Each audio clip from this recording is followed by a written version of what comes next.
like the bass to go.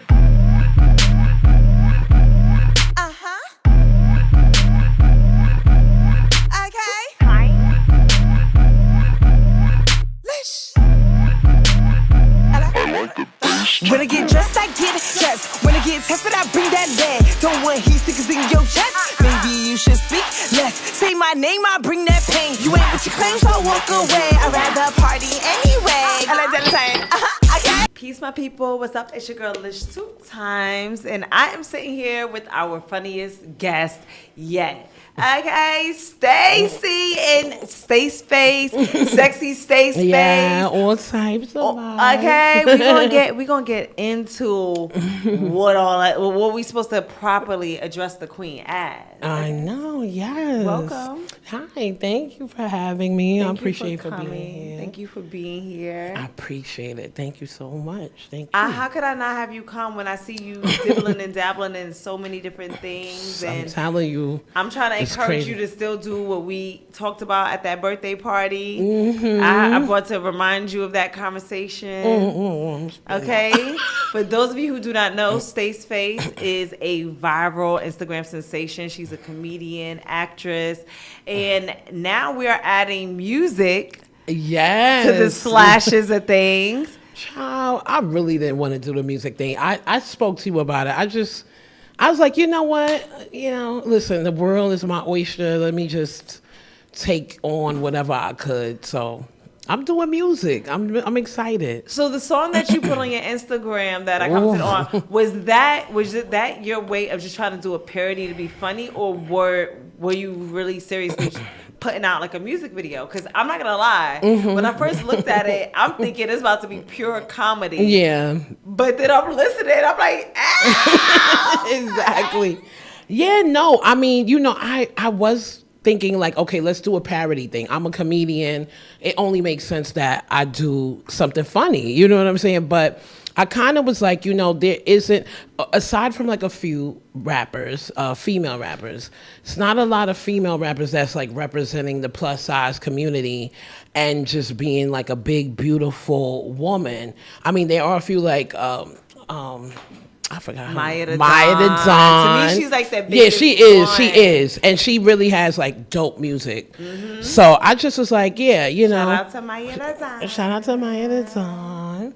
Gang. But yeah, I just was like, nobody's really talking about it. Like nobody's really talking about being a big girl, being beautiful, and like just representing a different type of woman, So I just was like, let me do a song that's gonna uplift and really, and it's just the name of the song is Big Bitch, right? Big Bitch. And the name was already controversial to begin with, but it wasn't just for big girls. It was just anybody who's big in every way. Like it's just like, your personality, your finances, just being a woman, you know what I'm saying? So yeah, I just said, let me give a little twist to it, not really put too much comedy in it, and see how it works. And it's doing good. It's doing real good. Okay. So we outside. So now you're in the studio actively pursuing music now. Yeah. Or yeah. Are you gonna still keep comedy in there?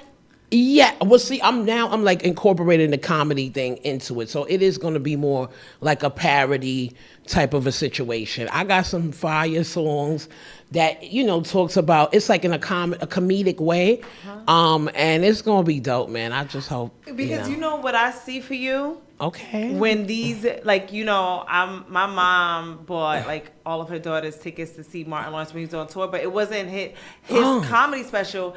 It was like Martin Lawrence Presents. Oh. So like I got to see the B. Simone. I got to see like, just a bunch of different comedians, and with Little Duval being viral as a comedian, like his song was again something that people was making fun of, right? But it became a hit. I know, because it slapped. Yeah, that's what it boils down to. Yeah, and I think that I could see you going on tour with a lot of big comedy shows, the Michael Blackstons, the Dave Chappelle's. Yeah. Facts. Opening up the show, just with some musical to get the crowd hyped for whoever's coming out. Yeah, that's a great idea. Halftime, like Let me know if you need help pitching. Oh, okay. You know what I'm saying? You heard it here first, y'all. Okay, let me know. This is my agent, my manager. I don't know about that, but I will definitely help. Yeah, you know what I'm saying? definitely. I'm down 100%. But yeah, that's a great idea. And I wasn't thinking that far. I always wasn't think projecting big. that. I always think big. And because sometimes we don't see how big we are as individuals or how big we could become. Yeah, that's true. That's true. Because we're doing it, but we still feel like, I'm still struggling. I'm still paycheck to paycheck. I'm still grinding. Right. But no one talks about, like, no. If you are consistent. That's all it is. That's the key. Consistency is the key. Like they say, hard work beats talent any day. Unfortunately, that's just how it is, Because, it's a lot of us that are super talented, but we're not inspired. We're not, you know what I'm saying? Like, we don't have any ambition, no one to push us. So that was me for a long time. Yeah. And it's like, you know what? What I learned is that nobody's going to support you like you. And you can't be upset if somebody doesn't support you, your family, your friends. Because trust me, when you be consistent, they were going to follow. They're going to come. They're going to be like, you know what, damn. And that's where they're going to live with the regret of not supporting you in the beginning. You know what I'm saying? So I'm just cool. I learned that the hard way. And I think that sometimes even when you get to certain levels, your family and friends, because they're so close to you, they still don't see the potential, how big you are. It's not even about potential. Like, I know people in high places that still going through ground zero stuff with their family. Yeah, it's like, real. I use the example all the time, like how I don't really want to get into it, but I know that this NFL player who sometimes still texts his parents about, don't forget to watch my game, or oh my God. I'm like, they like, you think I'm gonna forget your right. You are in the NFL. Exactly. Okay? Your paycheck changed everybody's life. Right. You think we not watching? I'm telling you. Okay. But it's just a subconscious thing. It's like, all we need is support, man. That's all we need to thrive. I swear, that's it. A little support. It doesn't have to be financial. Just a little encouragement, A little show face. A little show face. You know what I'm saying? That's all we need as human beings is to get love, like, because that's what we deserve, Yeah. So yeah, I'm definitely looking forward to creating more music. And man, I got some stuff, man. I heard you had some producers you was working with, and I'm not gonna lie. I'm like, how she pick up a mic last month and get the biggest, and I've been doing this for a couple years now, and I'm still scratching the mother chucking bass. No, it's what it is. Because being a viral content creator, they all come to me. So I work with record labels. I work with different people that need like their song to be boosted. So I know these people like producers, and I was in the music industry before I started doing content, like creating content. Okay. I was doing that first, and then I was making everybody laugh, and they was like, Stace, nah, you got to stay from the background.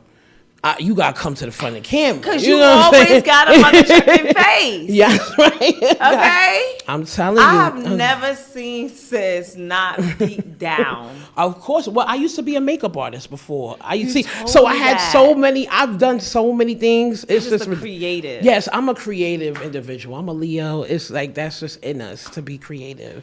So yeah. So if you ever had to tour, you needed to cut a course, you could do the makeup. Yeah, and that's what I'm saying. Like, I don't do, everything. I do my hair, I do everything myself. So it's just like, I'm just, yeah. That's part of the reason why I'm always late.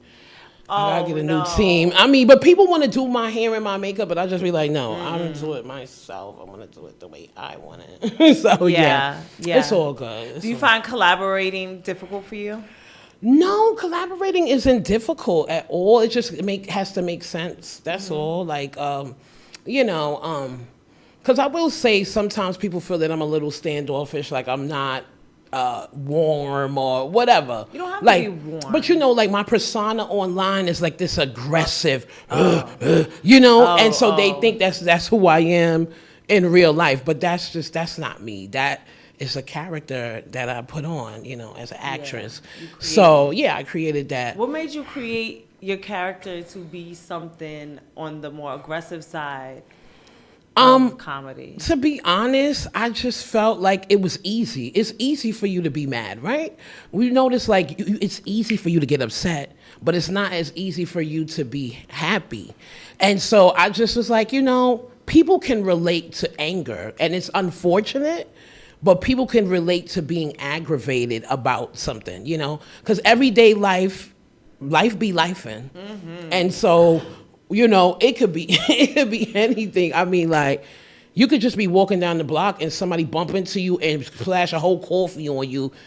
Are you going to be like, oh, no, it's fine? No, you're going to be a little aggravated. So I feel like people relate, unfortunately, to the negative aspect of things. So I just try to shed light on the negative. And it's not that that's what I want to do, because I do I do all types of comedy and all types of skits, but it's just the anger is just the hits. That's where the hits is at. I mean, I can't help it. This is the way the world is, So one of the things that I noticed that is consistent in a lot of interviews with a lot of comedians, in fact, I can't remember who said this specifically. He said, people think they can play with us because we're funny. Yes. And they think they can like play in our face. And he was like, not knowing that most of us that are comedians come from the hood in hard times and became funny because we had to make light of a lot of situations. Absolutely. So we are probably we're probably more dangerous than your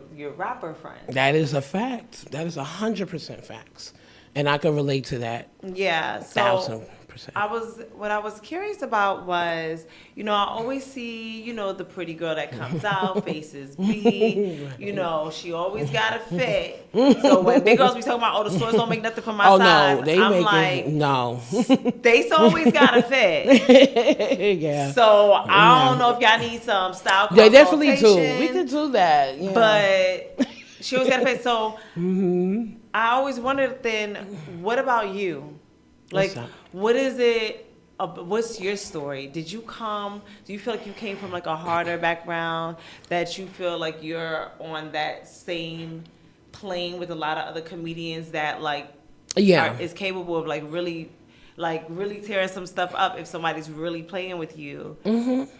Yeah, I definitely came from a hard background, in the sense of, as a young teen, I was in a gang. I was in these streets doing things that I wasn't supposed to do. And people were like, nah, there's no way, you was in a gang. But yeah, I was, I was around a lot of, bad things as a teenager. And in Harlem, Brooklyn, I used to be everywhere, But yeah, I came from that era, and that's what I feel like, I can resonate with a lot of people, especially people from the hood. You know what I'm saying? Please don't get it twisted. I'm funny, but I'll whoop your ass. You feel me? Right. Literally. But not. Yeah, I definitely came from a hard beginning. Do you feel that the funny and the comedy within you, was that a coping mechanism ever? Actually, or no? I'm like tunnel vision. I don't really see. I have blinders. I don't really see what's going on in the outside world. Like, honest to God's truth, and this sounds crazy, but I personally never got teased as a kid. Like being a fat kid, oh, Stace is fat. No.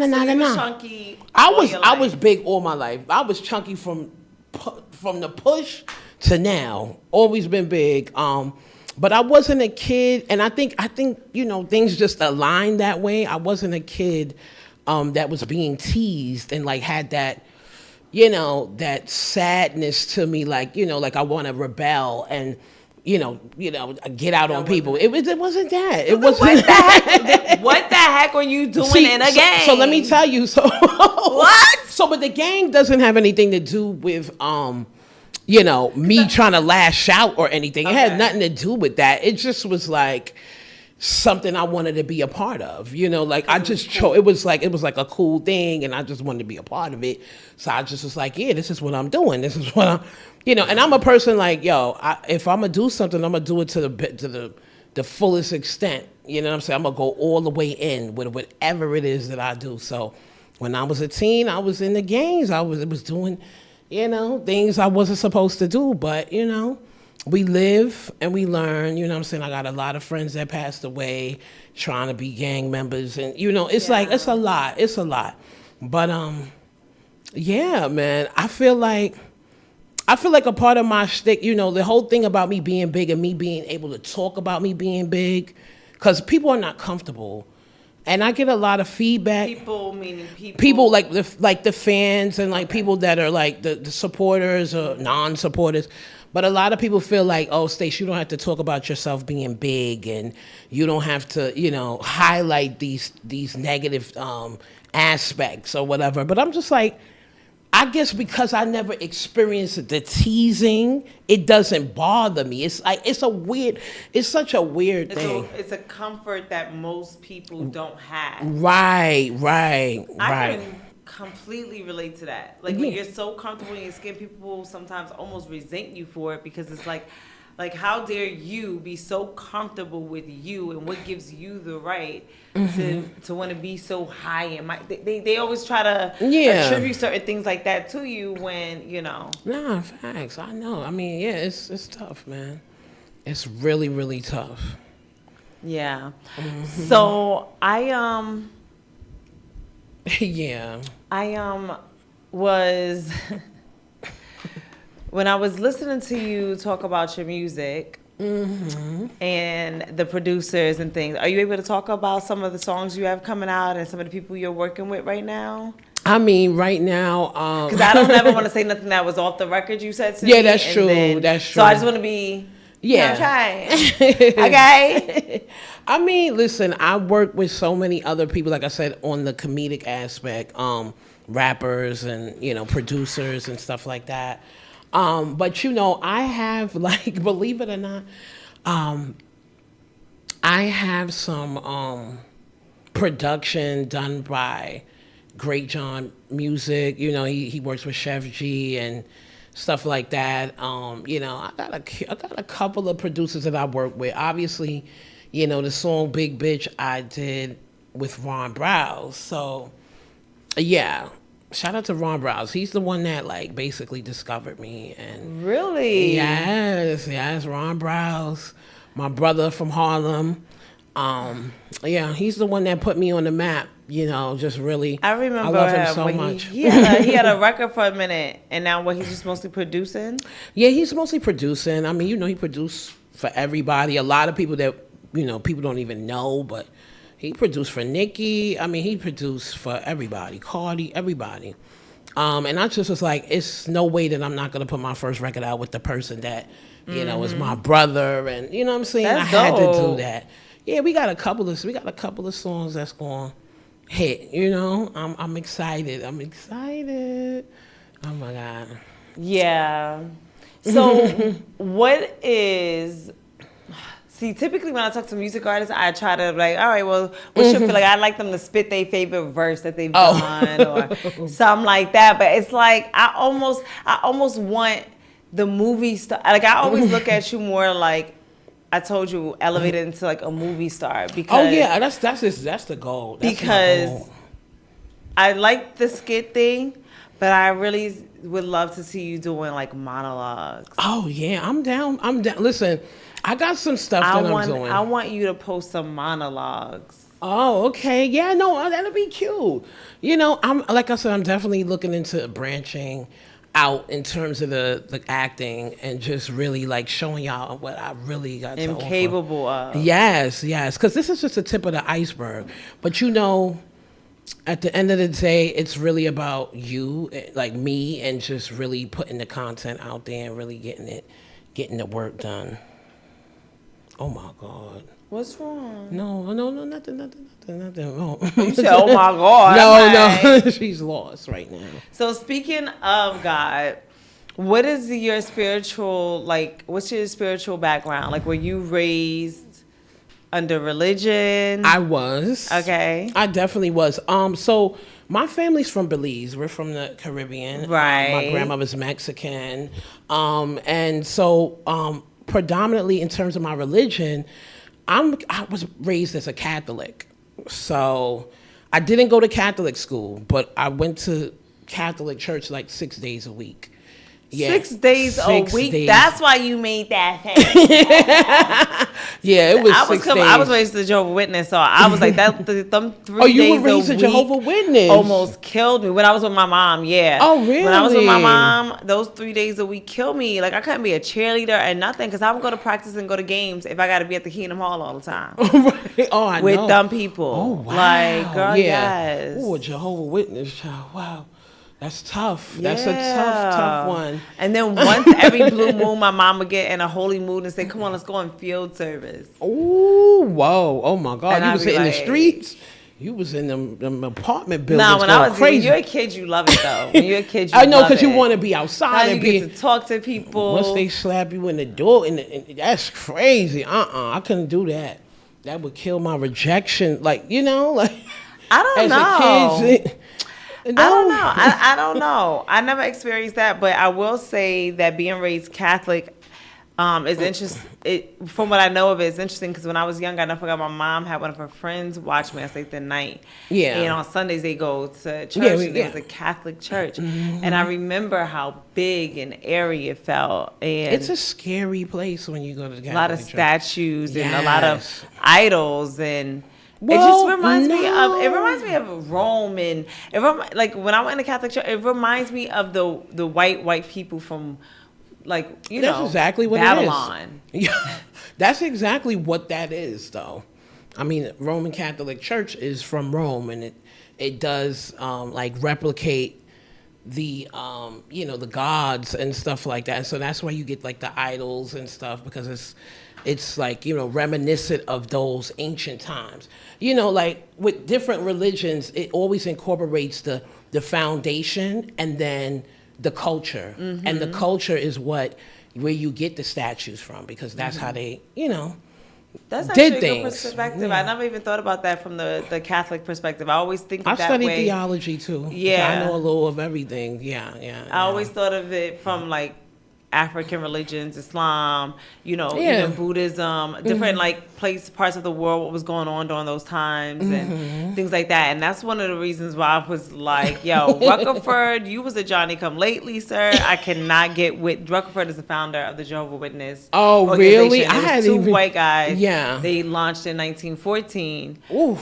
And they used to have these big conventions. That's why Jehovah's Witnesses go to a convention every year. Oh, yeah, still. I noticed that. Yeah, the neighbors used to go to the conventions and all that. I remember that. You had neighbors that were Jehovah's Witness? Yeah, I had neighbors. Like I said, some of the family members, some of my family members are Jehovah's Witness, but that's like on the other side. And, I would get all the children's Bible, the yellow children's, the My Book of Bible. Yes, the My Book. I think I still have that. Yeah. I still have it. It's interesting. It's good reference points, though. You know what I mean? Like, I think that there's a lot of good reference points in using the tools. I'm a firm believer of, taking from the best of things. Right.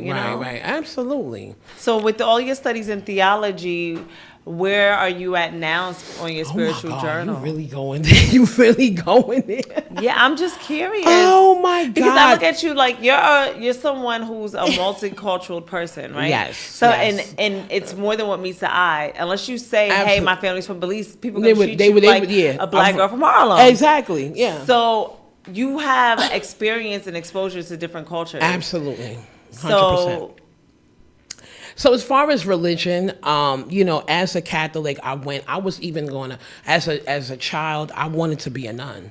Like, really seriously. Aww. I've had every type of sacrament that it was for the Catholic Church. I was really, really a devout churchgoer as a child. I would volunteer to go. So that's why I was going 6 days a week. I wouldn't go on Saturday, but Sunday through Friday, I was there every day. Loved it. And so, but as you age. She went from the Catholic Church to gang banging, y'all. Yo, I'm telling you, life is so funny. Yeah, she went from the Catholic Church to gang banging. And that's crazy. That is insane. Now that you say it, I never heard nobody say it out loud. That shit is crazy. But that's what I was doing. And then I realized, I got a little educated about things, you know, in relation to the Catholic Church, and I just was like, you know, this is not for me, you know. I do believe in a higher power. I do believe in the Most High. But as far as religion, and my studies, I really don't have a label of religion right now. I don't. I don't. It's no particular sect of religion. I'm not Jewish, Muslim, or Christian. You don't consider yourself, okay. Yeah, but I do have the knowledge of it, and I do respect everybody. You take what you want, and you spit the rice out. Utilize what. Yeah, I mean. Yeah. Unfortunately, that's sad, but yeah. That's what I'm doing. That's what I'm doing right now. So, what do you look for when you're interested in a guy? Oh, don't do that. Because, you know, spirituality to some women is very important. I know, even if they're not of the same faith. I know for me, like, I think that a person who doesn't have any spiritual understanding, you know, is a person that is just, you know, existing, but they're like the Walking Dead. I see what you mean. Like they're a zombie. I mean? Like they're because you can never neglect the spiritual. The spiritual can, you know, consume the mental health, the emotional health, and then take a toll on the physical. Right. You know. I know. I mean, as far as a man is concerned, I mean, I don't need him to be God-fearing. I don't, and it sounds crazy. I do feel like, yes, they do need to have some type of spiritual connection in some form, but it doesn't have to be narrowed down to a religion. Right. You know, and the reason why I'm saying that is because studying theology, you learn different aspects of every religion that's out there. Buddhism, you know, all the isms, and and so you learn, and the X. You do learn that,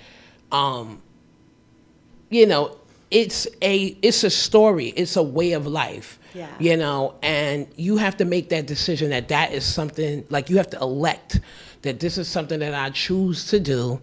I'm going to live by it. I'm going to die by it. And for me, religion is just such a, you know, like it's it puts you in a box. Sometimes. It puts you in a box, and it gives you judgment. That, though. So, because the thing about it is, I don't like. That's why when you say you got to live your life a certain way, I'm not living my life exclusively to nobody's theory, right? This is why I'm very. I'm glad. I'm happy. I'm very controversial in the Muslim space, because I tell people all the time, like, I'm a black Muslim. I'm not Arab, and I will not, you know, reduce my blackness to assume Arab culture. Right. Because if you go to West Africa, you see the Muslims there look completely different than the Muslims that you'll find in Jordan, or that even the Muslims in Jordan are different from the ones in Bosnia. Remember, it's about the culture incorporated with the that exactly. It's sometimes people's culture will supersede theology, because, you know, it's so embedded in their customs. Right. So therefore, no, I don't assume that. There's people that, like, my TikTok is always filled with a gazillion messages, shunning me.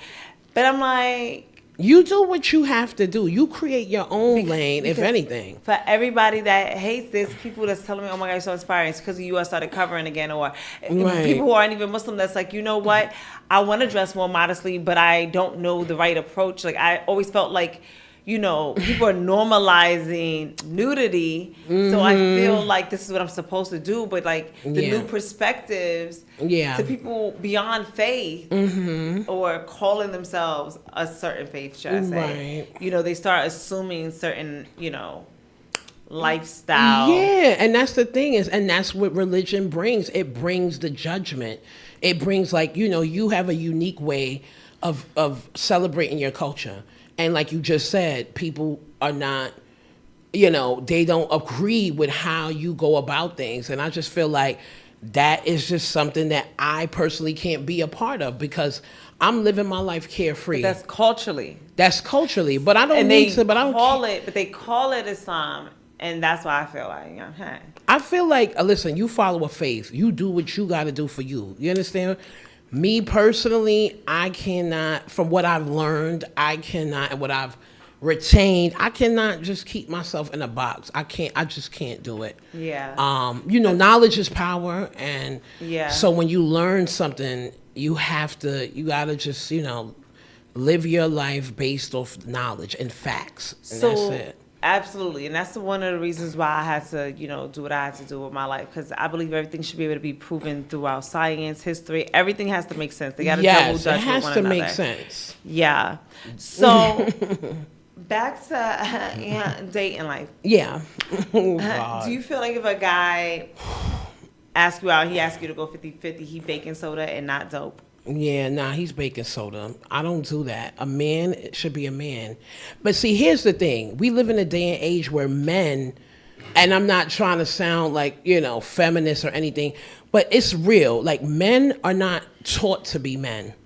And that's the problem. It's like, the issue is that, like, okay, that 50-50 came from the fact that a woman wanted to be equal. You understand? When you want to be equal, then you're going to get a 50-50 type of a situation.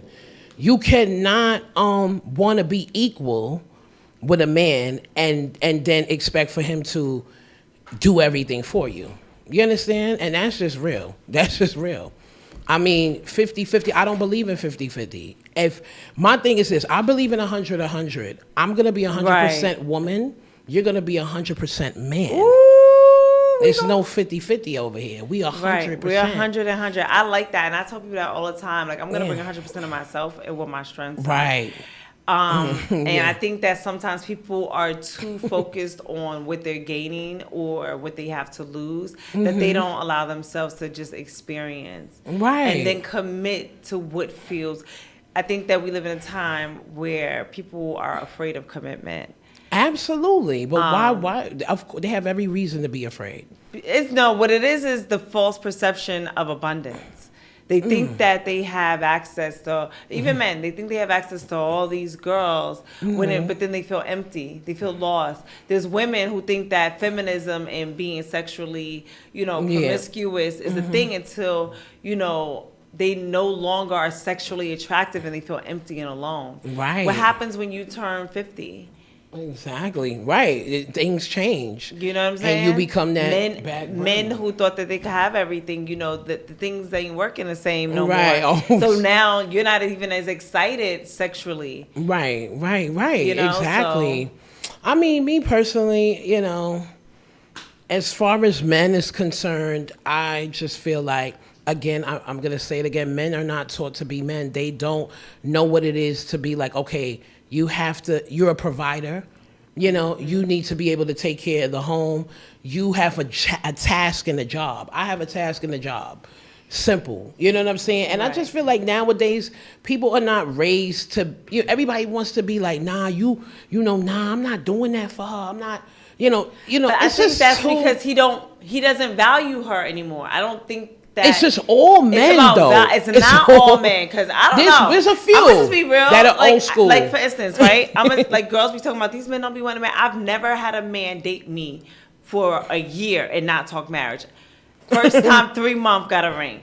Yeah. Ex before this one, within 10 months, he proposed to me on a cruise. But let me ask you. Same thing. And the thing about it is, Justice was not married, was not Muslim. And then the last one, like, it was from day numero uno. He lured me out with an opportunity and was on some business like, for real, just be my wife and you ain't gotta work. Period.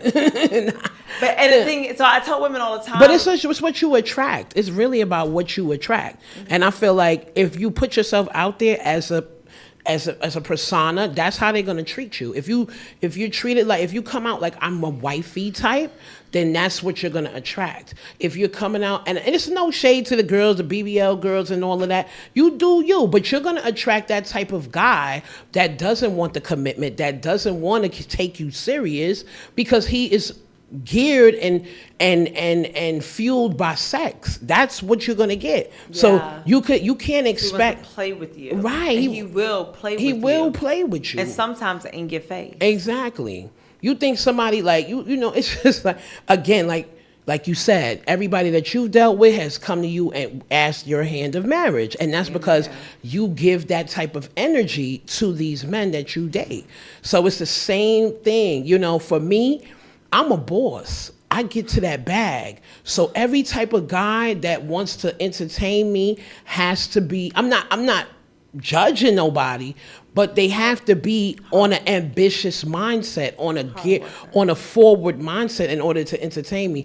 Don't get me wrong, I'm a comedian, I'm funny, and people think that's like you said before with the other person, like, oh, you think you could play with me. You can't play with me because I get to what I get to. I get to the bag. I do what I gotta do. You understand what I'm saying? So that is the type of man, and I will not stand for any other type of man. Period. That's it. Point blank. Okay. Yeah. So do you think that your dating experience is different or harder, more challenging because, you are a bigger woman, and I feel like there's always those taboos with, if it comes from a black woman, if it comes from a big woman, if it comes from a skinny woman. Yeah.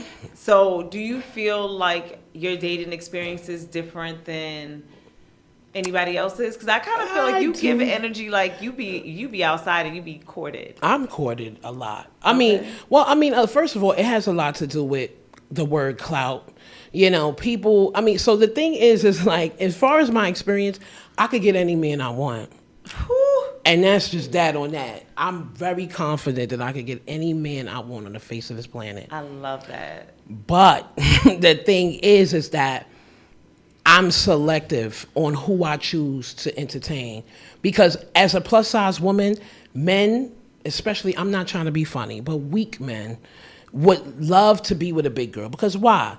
They feel like big women have low self-esteem. They don't love themselves enough. So they don't mind being with a big girl because she going to take care of them. She going to pay for things. She going to give him a home. Pretty much wife him up. Wife him up. Yeah. You understand what I'm saying? Because they have so much low self-esteem that they know that, okay, I can't get any man, and here comes this one person who is loving on me, sexing me, doing stuff.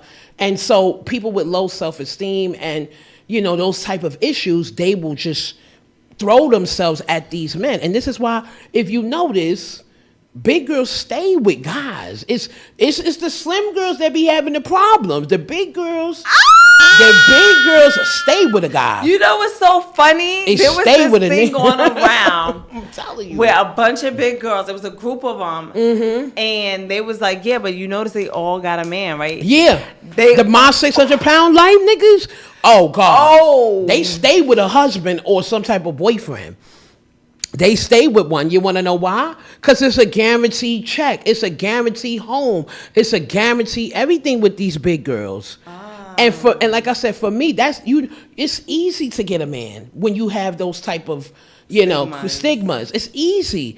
But what's not easy is finding somebody that genuinely likes you for you, your personality, your look, your everything, what you give. It's difficult to find that. Be an asset to what they already have. Exactly. And then it's like they embarrassed, like they embarrassed to be with you. Like these type of, let's say, high value men, they're not trying to, like wife up and say, okay, this is the big girl, I'm gonna have her on my shoulder, my arm. Like, they're not trying to do that.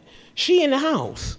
And they outside, trying to get the BBL girls or whatever to be the face of their relationship. It's crazy. But yeah, for me, I'm not at that space. I never was a person. Every guy that I dealt with liked big girls. That's what they like. You understand? So it's like, I don't deal with men who's like, oh, you my first big girl. I don't do that. I'm not gonna be your first big girl. It's not a fetish or a fetish. You have to genuinely like this. It's like a type. Some people like light-skinned women or dark-skinned or chocolate. Everyone has a preference. You have a preference, and I feel like be their preference. And I have to be their preference because that's the only way it's gonna work. You know what I'm saying? I like this dialogue. That's why I'm gonna hold you a little longer than I would, because it's very rare that I get so many stunning, confident women around me. And this is how I feel like I know like growth is in the air.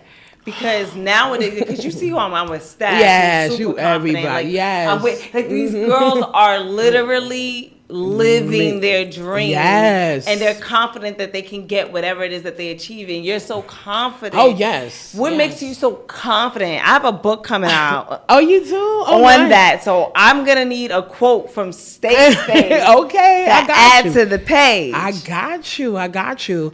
I feel like confidence is about your mental space. And when I say that, meaning like, you have to not care. You understand? I don't care about how anybody perceives me. I don't care about no judgment. I don't care about what I look. I care about what I look like, but I don't care what you think I look like. And so confidence comes from a lack of fear. I'm not afraid. I'm not afraid to do nothing. I'm not afraid to show my talent. I'm not afraid to, be myself. And I think that's where the confidence comes from. You have to learn to let go of the fear. But aside from you not caring and not being afraid, I think is a great foundation, being fearless. Mm-hmm. But people, how people be just loud and wrong? Yes. Right? Yeah, of course. So there's a level of not caring that is detrimental. Oh, yes. So I think that what I want from you is like when you say you're so confident, because you're doing a lot of dope things. You've met a lot of dope people. You have access. Yes. You know what I'm saying? Like a lot of you're really humble on the level. You're humble. Like you don't really boast a lot. I don't. Your energy's not, hello, I'm here, be happy. Yeah. Like your I'm not screaming for attention because I have it. I have the attention. I'm good. So your confidence is more geared towards what you know that you can achieve. Right. Which you know that you are actively working towards because you're putting one foot in front of the other every single day. Amen. Yes. I mean, not amen, but whatever. But seriously, listen, again, I'm very humble. I don't need to, like I said, the word clout chase. I'm just not that person. So, I'm just not do you feel like there's been men that's been trying to date you for clout? That's what I said. That's what I was saying initially. Yeah, a lot of men, you wouldn't even imagine. I mean, all type. I mean, it's crazy. But a lot of men be like, yeah, Stace, I want to be with you, da da da. I had a whole situation. I'm really not trying to talk about it, but I had a whole situation where a guy just was like really showing, love and just doing that, but it wasn't genuine. It wasn't, and I smelt that disingenuous stuff about him, and I just was like, I can't do this. How though? Like, what made you feel like it's not genuine? It's just not genuine because it's like, again, I deal with guys that like big girls. That has to be your preference. And I felt like I wasn't that preference. Like seeing his past relationships and what type of females he dealt with, it wasn't me. There was no Stace or anything like Stace. So I just felt like he was dealing with me because of who I am, because of my connections, because of what I could, contribute to his failing rap career. He wanted you to be Bob the Builder. Exactly. He wanted me to be Bob the Builder. But, again, like I said, guys just randomly, I want to be with you, Stace. Yo, let me take you out, whatever. But I know it's not geared to getting to know me, the real Stace. It's just getting to, I could come with you to an event, or or you could link me with this producer. Because when they at that event, they're not trying to walk in holding your hand. Exactly. They're not like, come on, baby, let's take a picture. And I've had situations where he's like, yo, Stace, I love you, but yo, could you give me a Dave East feature?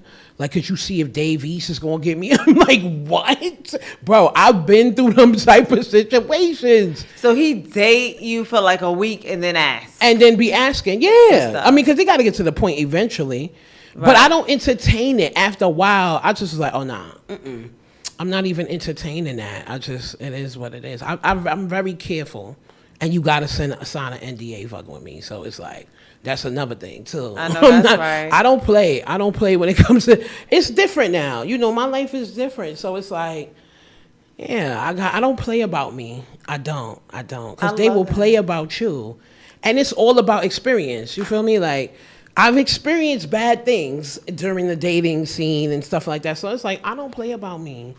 And I want my man or whoever it is not to play about me either. Like, we have to be on the same page, you know? So, yeah, they be trying to get the clout chase, but, you know, it is what it is. Yeah. For sure. For sure. For sure. Yeah. Thank you so much for being here, Stace. Like, I know, you are a vibe. You are everything. Thank so, you too. I have to ask, this is like the most important question. Yeah. Girl, what is you wearing today? Let me know. How does your look, you know, contribute to that, which is Stace's face? I mean, the makeup. I feel like we touched on this already. Okay. Because we know you're a makeup artist. And you did your hair. Yeah. So we know you're artsy fartsy. Well, this right here, this is Fashion Nova. This is I love Fashion Nova. Like, I used to do like the brand partnerships. I was just saying, I was a brand ambassador for them at one point in time. So yeah, this is Fashion Nova. I got Balenciagas on my feet. Okay. My bag is YSL. It's just here, man. She outside. She icy around the neck. Exactly. You know what I'm saying? You know what I'm saying? A little calm 18, 20 or whatever. Exactly. Feel me? Okay. Yeah, right. But yeah, that's what we doing, man. We outside. Make sure you let the people know where they can find you. Okay, yeah. So all my Instagram handles is Sexy Stace Face. That's sexy with 2 X's, Stace Face. And that's on Twitter, YouTube, TikTok, Instagram, Twitch, everything. All platforms. You be streaming on Twitch? I'm about to start. I'm about to start streaming. It's gonna be exciting. I linked up with some guys. I'm trying to link with Kai. Hi, Kai. I'm gonna call you. Yeah. So we're gonna tag him. We're gonna tag Kai. He's busy, but yeah. He is. Shout out to Kai, and yeah, we about to get this started. It's Twitch and everything's gonna be lit. Okay. Yeah. Shout out to you. Thank you, Lish, for having me. This was super dope. Yes, absolutely. Thank you for coming. We're gonna have you back when you finally drop that project. Okay. All right, y'all. This is your girl Lish 2 times, and listen. You're only as good as your last outfit, so make sure it's a great one. Yeah. Peace. Peace.